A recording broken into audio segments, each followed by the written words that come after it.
Gempa berkekuatan magnitudo 7,8 telah mengguncang Turki pada Senin 6 Februari sekira pukul 4.17 waktu setempat. Akibat musibah ini sebanyak 7.800 orang tewas hingga banyak bangunan bertingkat hancur. Lantas apa penyebab gempa Turki ini mematikan? Ada kombinasi berbagai faktor menjadi alasan mengapa gempa Turki begitu mematikan.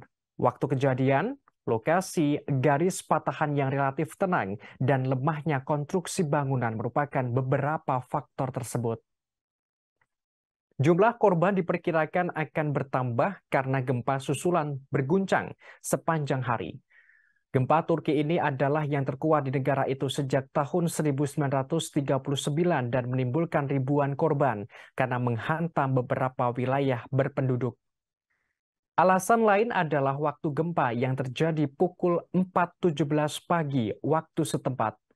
Ini artinya orang-orang masih tidur lalu terperangkap ketika rumah mereka roboh. Hal ini diungkapkan oleh Roger Muson, peneliti di British Geological Survey. Muson menerangkan, konstruksi bangunan juga tidak benar-benar memadai untuk daerah yang rawan gempa besar. Hal itu kemungkinan disebabkan fakta bahwa garis patahan tempat gempa terjadi baru-baru ini relatif tenang. Turki berada di salah satu zona gempa paling aktif di dunia. Gempa di sepanjang garis patahan Anatolia Utara di wilayah Dusce, Turki Utara menewaskan lebih dari 17.000 orang pada tahun 1999.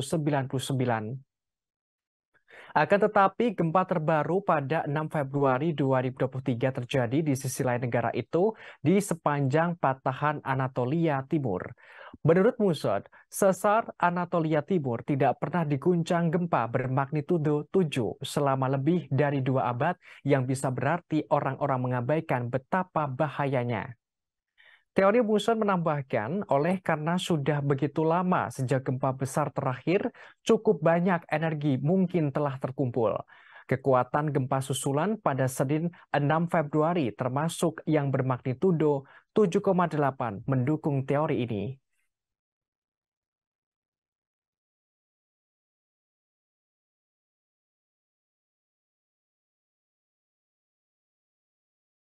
Terima kasih sudah nonton. Jangan lupa like, subscribe, dan share ya.